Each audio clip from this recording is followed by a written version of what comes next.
নেও এটাও ধোও, আমি অফিসে গেলাম। চুলায় রান্না বসাইছি, খেয়াল রাখেন। ইস, আমার বসে ফোন দিতেছে, জলদি যাইতে বলছে।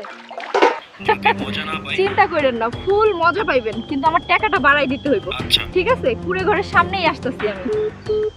দেখেন এত কথা ভাল লাগে, ভরপুর মজা দিমু, তবে টাকা লাগবে 1000ই। আচ্ছা আচ্ছা দিব, তুমি যেই সুন্দরী, এখন চলো। এই নাও তোমার 1000 টাকা, আর খুশি হয়ে নাও, আরো 200 দিলাম।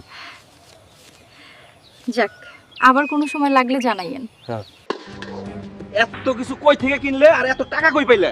তোর তো সামর্থ্যই নাই, এগুলি আমার বস কিনা দিছে, তুই রান্না কর। বুঝলাম না, ও তো যায় অফিসে, কিন্তু এত কিছু কিভাবে কিনে আর এত টাকাই বা কোথায় পায়? না, এবার তো বিষয়টা দেখতেই হইব। সাদিয়া, এই সাদিয়া, কই তুমি? আমার বউকে ডাকছেন কেন? আর কে আপনি? আপনি এত শক্তিশালী আর আপনার বউ করে এসব ব্যবসা? জাগা, এখন ওরা ডাক দেন, আজকে 2000 দিব।